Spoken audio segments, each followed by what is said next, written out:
Ladies and gentlemen, hello and welcome back to MLG Anaheim 2014, specifically StarCraft 2, the best game in the universe. Couldn't agree more. We had a slow start today, but things are picking up. We had an awesome TVZ series between Major and TLO. Even a tiny bit surprised by that result. What did you think of that series? I thought it was cool. It's really fun as well, because if you think about two guys that have been around for a long time and that are both considered to be one of the best players of their race in their continents, they don't really play a whole lot against each other. Major doesn't really go to the tournaments, TLO goes to TLO, doesn't really go to the tournaments where Major is. So it's really fun to see those two players clashing, and I think Major played a fantastic series. Yeah, it's a very interesting, as you said, clash of kind of styles that we get to see at an event like this, where it's an international tournament where people are coming in from all reaches of the country to not only commentate, but to also play. So it's fantastic, fantastic to see Major and TLO meshing together. And speaking of that, we got two very diverse individuals. Yeah, this is one hell of a player. Anyone who wins the Korean qualifier for any tournament he goes to is immediately one of the big favorites. And you have to love this guy. Incredible Miracle Strap. Just a fantastic player. I had the pleasure of casting quite a few of his games last year in Canada, WCS Season 3 Finals. He was really good back then, but if there was one matchup which I was particularly unimpressed with, it was his PvZ. Against Terran, he wasn't beast. He was, in my opinion, one of the best out there. It was a pure joy to watch him. His PvP was good. His PvZ, however, was a little shaky. But this is, we're talking about 6, 7, 8 months ago. Since then, he has been working hard on his versus Zerg matchup, and he's looking more scary than ever. And if you ask me, you know, he's one of the big favorites to take it all. And on the other side of things, we have kind of a dark horse, I want to say. A bit of an underdog. We have an American player. He's 17 years old. And think about that for a second. Trap, coming from Korea, where StarCraft 2 is literally ingrained into the culture, and he plays all the time. We have your average American kind of going up against... I don't know why you keep calling him American. Sorry. I consider, like, I have a weird concept in my mind that foreigner is American, but obviously he's from New Zealand. But he made the trip over to America, and he's now actually living in San Francisco. So excuse me for saying American, but he's living in San Francisco, competing at the Root House. Come on, man. New Zealand already doesn't have too many players. Now you want to pick away one of them and make him American as well. I might take responsibility for everyone calling Polt American when that I mean, like, that is completely okay, because we kind of need a champion like Polt. But come on, New Zealand is already having a hard time with their StarCraft 2 scene. Let's give them some love. But Petraeus is a really fun guy. He's extremely young, like Alex already said. Only 17 years old, but one hell of a player. I had the pleasure of casting quite a few of his games at the Lone Star Clash Invitational. If you guys were wondering, Petraeus, I've heard that name before. Yes, he was playing those games against Stefano, the 2-hour versus, you know, Swarmos versus Swarmos. Let's sit on one base. We're going to make it a draw. Never mind, it's not going to be a draw. Ha, I got you. It's still going to be a draw. That was Petraeus, but he's an excellent Zerg player, and he can do way more than just turtle on one base or two base with Swarmos.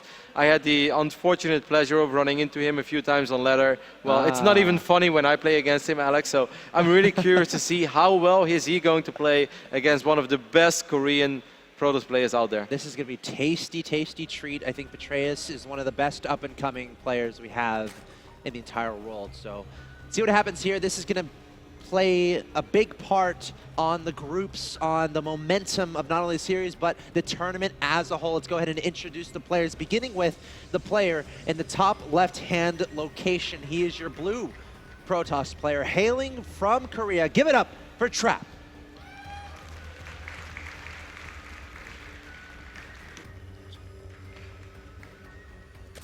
And his opponent, Rotterdam? No, it's all you, Alex. You're starting the sentence, and now you're going to have to finish it. I was saying that you should do it. Alrighty. Over here on the right bottom side of this map, representing Root Gaming, hailing from New Zealand, but currently living in Northern California, it is Petraeus.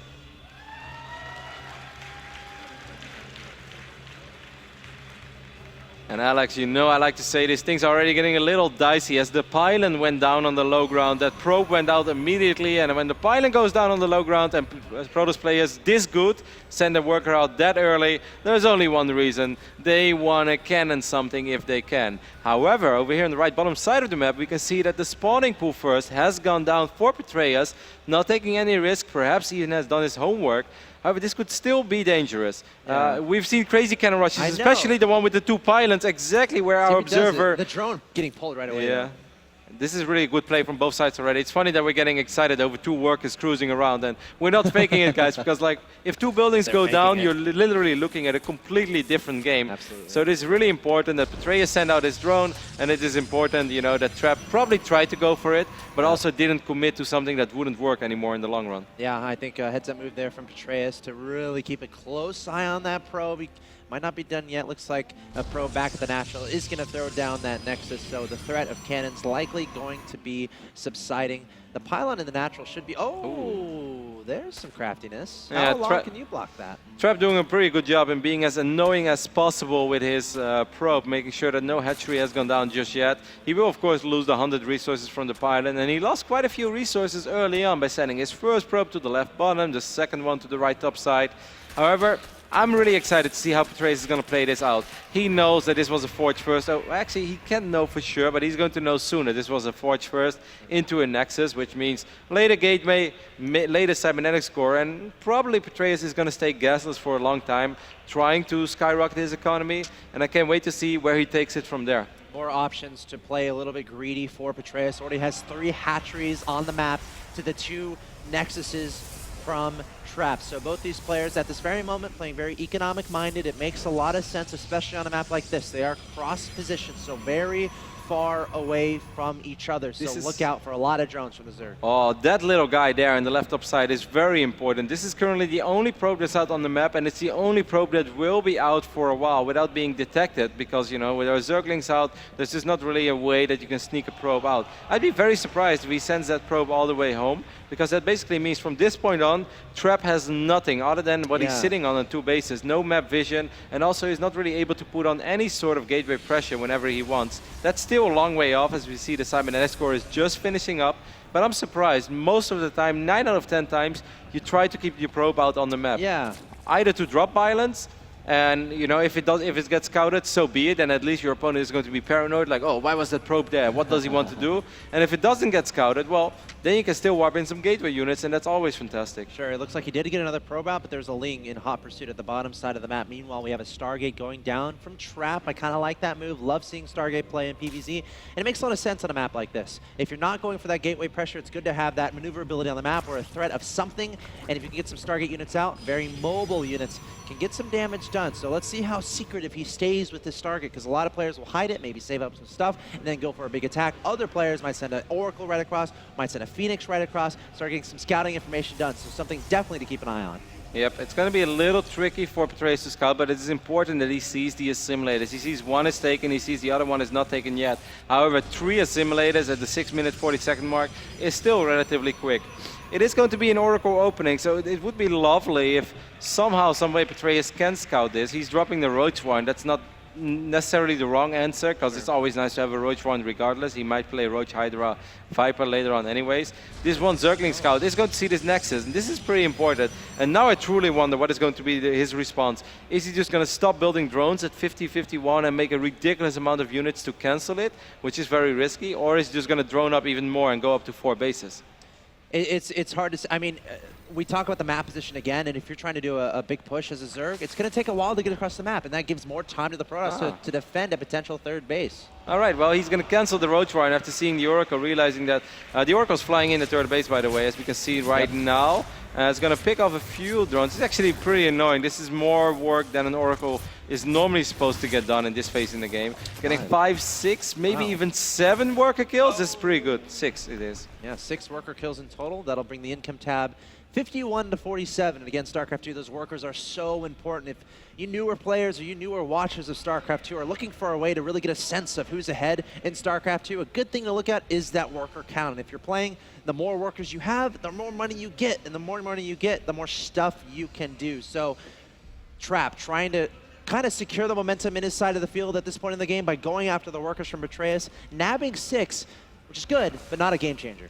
Yeah, it's funny as well. The follow-up is going to be Twilight Console with a lot of gateways. I really wonder what's the first thing that he's going to research is, because if it's Blink, then he's actually pretty susceptible to just a lot of Zerglings with that are well upgraded, especially if we would ever see Infestors. I don't think that is the case, but we'll see. It is going to be Blink, wow. So he's following up a Stargate with quick 3 bases. Gonna get +2, I bet. Yeah, I mean, of course, you will always get +2 in a while, but I'm kind of curious to see where he takes this, because you can't just make Blink Stalkers and expect to win the game. Even though a lot of Zerg players will disagree with me, they're like, hey, you can. But normally, guys, if the Zerg does everything right, you should do a little more. There needs to be something out there to protect the Blink Stalkers. Okay, well, he wipes in 4 sentries. Now things are starting to make a little more sense. But I'm surprised he wants to spend that much gas on sentries and Blink Stalkers in this phase in the game. It kind of gives me the feeling that he plans on staying on 3 bases for a very long time and tries to win fights decisively. See +2 underway, a robotics facility on the way as well.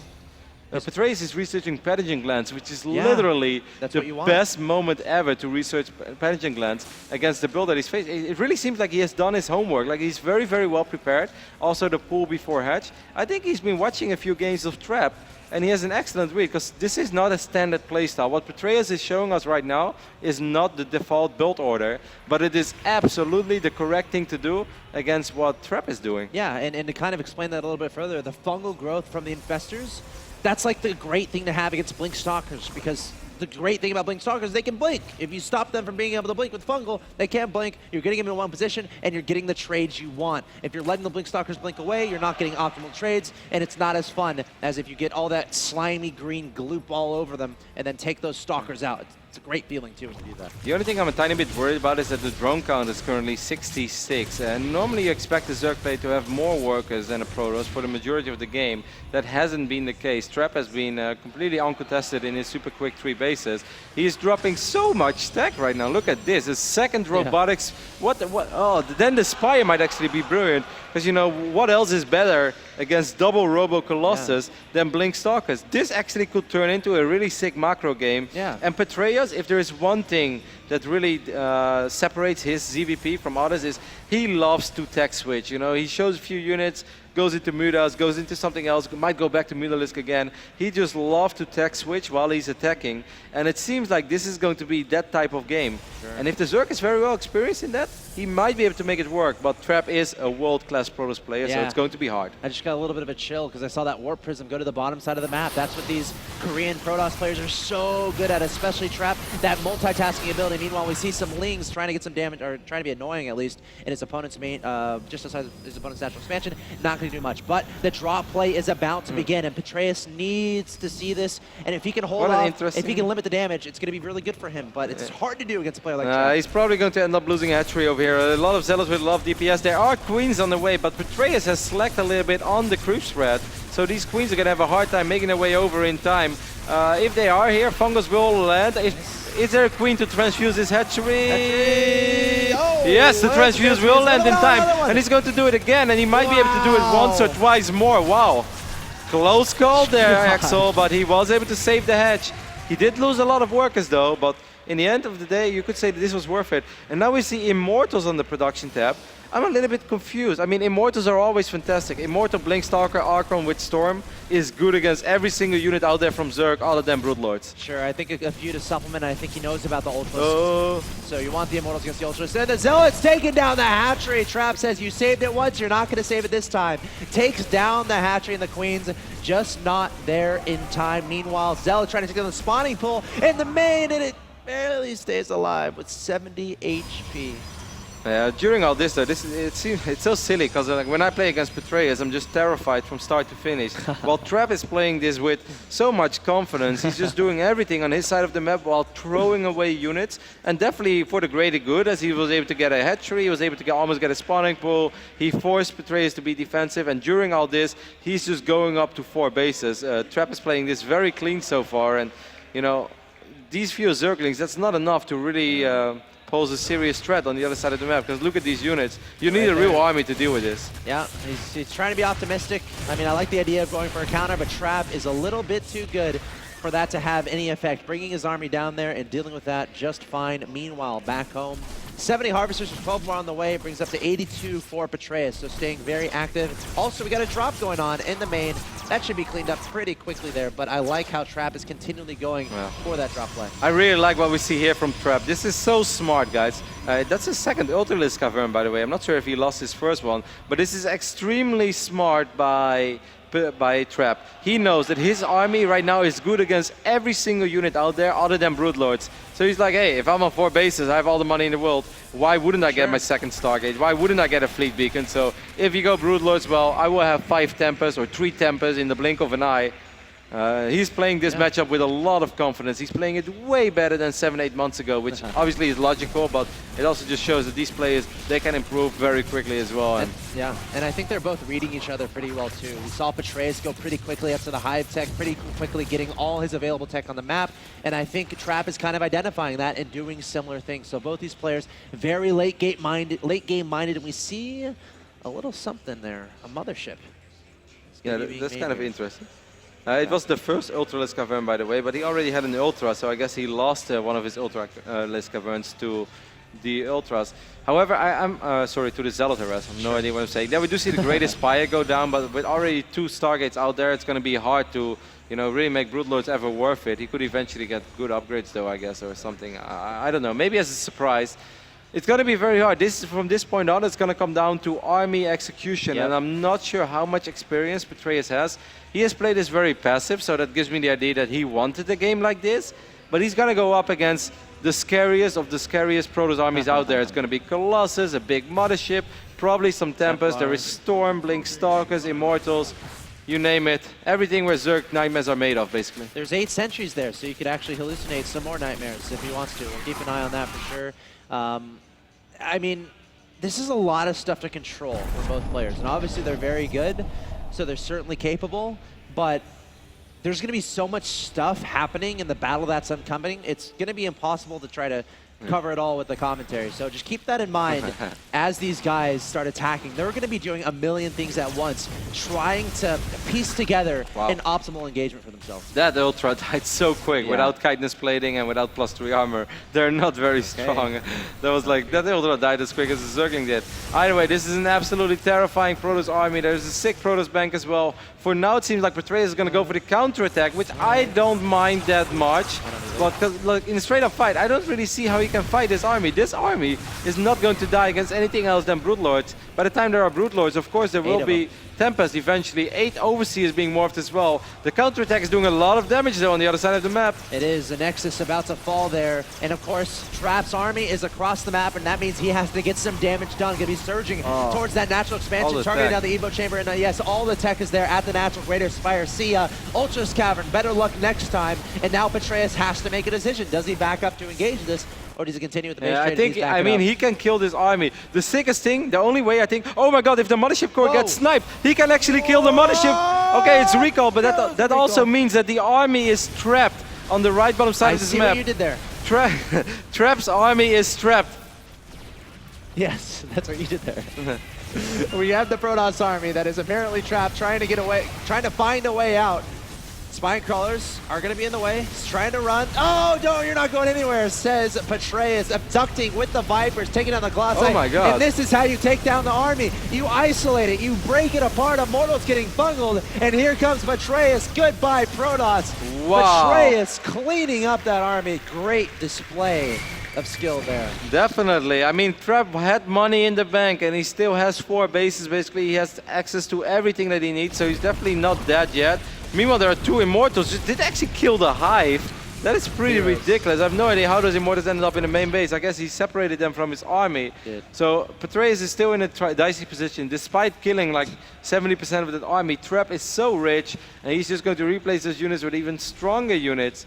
The only thing he doesn't have yet is Tempest, and I'm really surprised by that because he had money for it, but he's preferring Colossus and Immortals now. Well, I would be worried about the Broodlords. I guess then again, he's like, I have like plenty of Blink Stalkers, I'll be fine. Sure.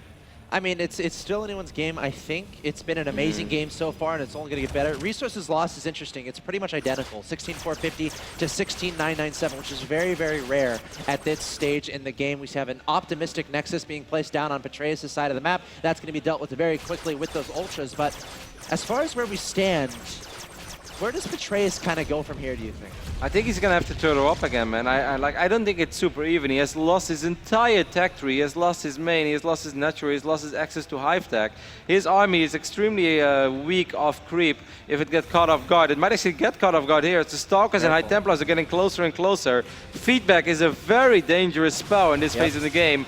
Le Tot likes to make fun of me for me being obsessed with feedback, but these queens can all die. The queens are actually dying at the Zelnaga Watchtower. Every unit is so important here. Every unit is incredibly important. Losing those queens, not what you want to do. Power of the drone. Is he bringing the drones? He's bringing the drones. Can they make a difference? Look out for the storms. Going to blanket all over the infestors and the drones. This is Petraeus' last chance. Decent fungals there going onto the army. We got some, actually, the Stalker's going to blink out of there. Corruptor's trying to pursue that mothership. Now, this fight is actually going reasonably good for Petraeus. The problem is he can't really replace the units that he's going to lose. Trap still has money in the bank. This mothership is finally going to fall. Fungal misses the Stalkers, but this Colossus is going to die. I did not really understand that attack by Trap. Like, why not just be happy with all the queens that he just killed? And I don't know, how many Broodlords do we currently have? Actually, we still have 6 Broodlords. I think it's very risky to try to kill a Zerg with 6 Broodlords. Who also has Infestors below that army and Queens with just Stalkers. There's really no need for him to do that. There's no mobility in this army either, and I don't know how Petraeus is going to get all the stuff he needs back up as far as extra bases, as far as his tech is concerned. And he lost a lot of drones. He only has 25 left. He doesn't have a lot of resources and not a lot of ability to get those resources back. So Trap, I think, just needs to play patient, mixing in DTs. I love that. Can he even make an Overseer? No, he doesn't have a layer. He might have a Spore Crawler somewhere, but there's not a single Overseer on the map. And the layer is going to get taken out. This is something you see. Yeah. GG is called. Trap will win game number 1 on Frost, which was definitely a pretty interesting game. That was fun. It started off very slow, very passive, both players aiming for the macro-oriented openings. Then at a certain point, I think it was small panic when he lost that mothership and the entire army was trapped. But in the end, he had too much money in the bank, so he was able to make his way out of there. Yeah, I mean, I have a question for you, Kevin. Go ahead, X. If you're in Petraeus' position right now, I mean, obviously he lost that game, but how comfortable are you feeling going into game 2, or what's kind of your mentality? Because I don't think he necessarily played terribly. He didn't play terribly, but he played a certain style, which I think is very risky. He played the style that you would play, and when you go into a tournament, you're like, hey, I really believe in my own skill. I think I'm better than my opponent. As long as I don't do anything silly, I should win. Well, you know, there's nothing wrong with that. It's awesome to be confident, but giving a player like Trap that much freedom, letting one of the best Protoss players in the world go up to 4 bases, pretty much completely uncontested, is very risky, because like if you give a player like that all the tools, well, he's going to use them right eventually. So. And he did, taking a 1-0 advantage over Petraeus, which means Petraeus has to make some magic happen and win 2 in a row to win this best of 3 of pool play. Guys, we're going to take a quick break, but stay tuned. More StarCraft 2 action coming your way from MLG Anaheim 2014.